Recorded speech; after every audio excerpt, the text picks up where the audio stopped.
আপনি আম গাছ লাগিয়ে যদি আশা করেন যে আমি জাম খাবো, ওটা অসম্ভব ব্যাপার।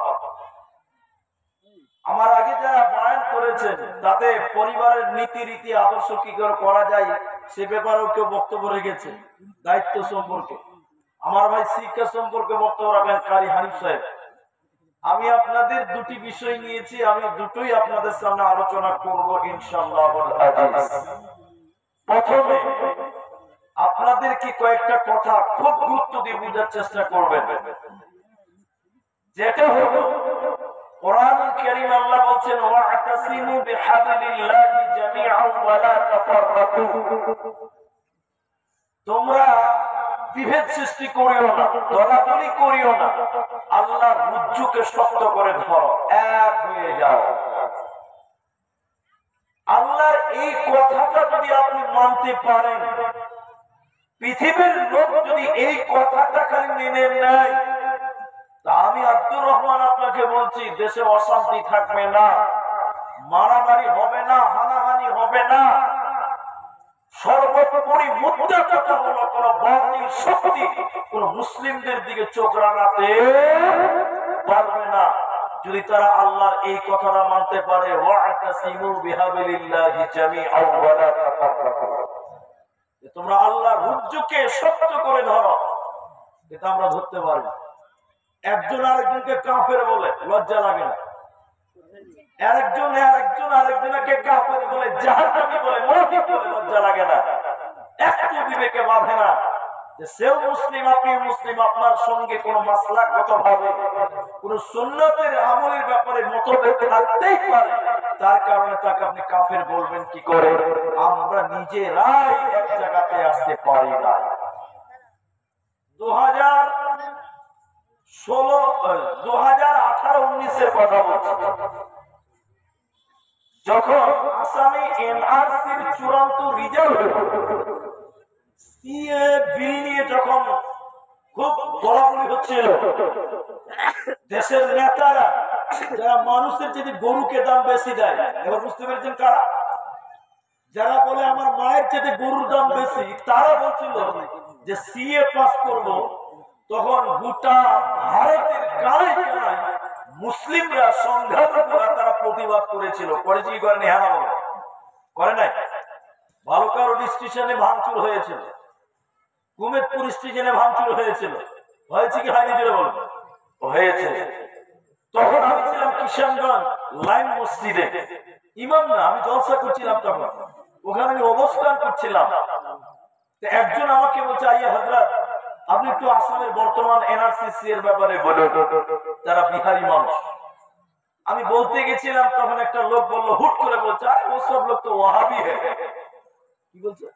ওরা সব ওয়াহাবি, মানে আমরা আহলে হাদিস, তো আমাদেরকে বলছে ওরা ওয়াহাবি, মানে এরা খারাপ। অথচ ওয়াহাব আল্লাহর একটা নাম, সিফাতি নাম। ওয়াহাবি, ওয়াহাবটা কার নাম? আল্লাহর নাম। বলছে আরে ভাই ও সব লোক তো ওয়াহাবি, তার মানে বলতে চাইছে সে মুসলিম মসজিদের ভিতরে বলছে ওরা ওয়াহাবি, ওরা মুরগা, ওদের নিয়ে আমাদের মাথা ব্যথা করার কোনো দরকার নাই।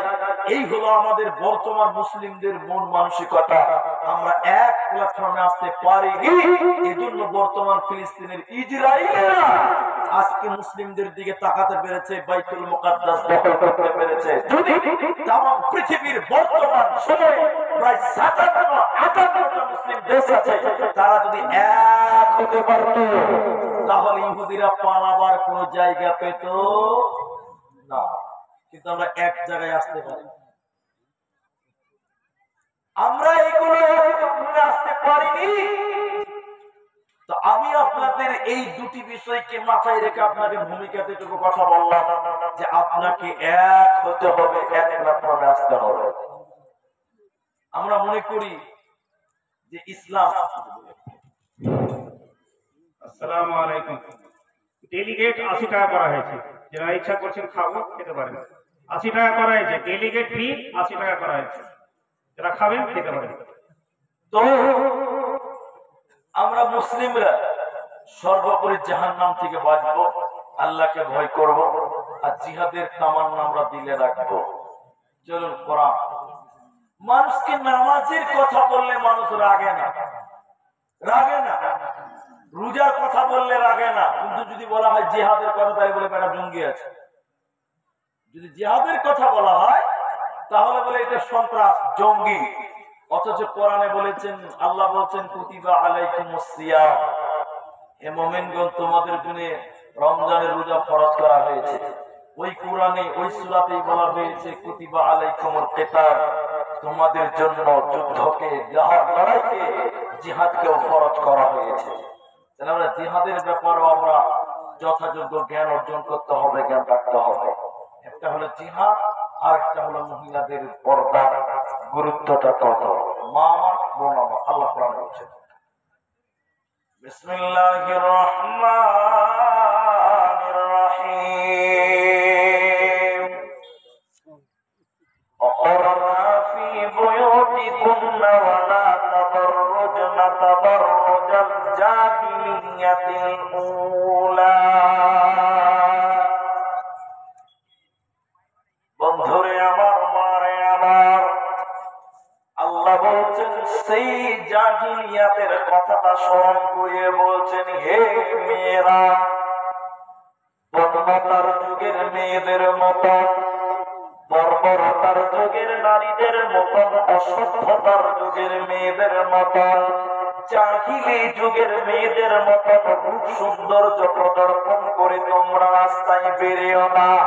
তোমরা যদি জাহিলিয়াতের যুগের মেয়েদের মতন রাস্তাঘাটে চলো, আল্লাহ তাদেরকে যেভাবে শাস্তি দিয়েছে, ধ্বংস করেছে, তোমাদেরকেও সেইভাবে শাস্তি দেবে।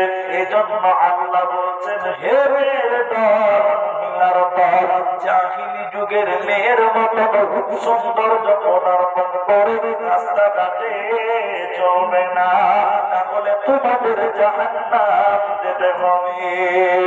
মুসলিম শরীফের হাদিসের দিকে মায়েদের শোনায়, আল্লাহর নবী বলছেন, দুই প্রকার মানুষ তারা জাহান্নাম যাবে, আমি বিশ্ব নবী তাদেরকে দেখি না।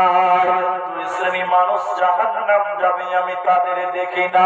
এর মানে হলো রাসূলের জামানায় ছিল না, পরবর্তীতে তারা আসবে। ওই দুই শ্রেণীর লোককে এক শ্রেণীর নবী বলছেন নিসা, মহিলা, কাসিয়াতুন আরিয়াতুন।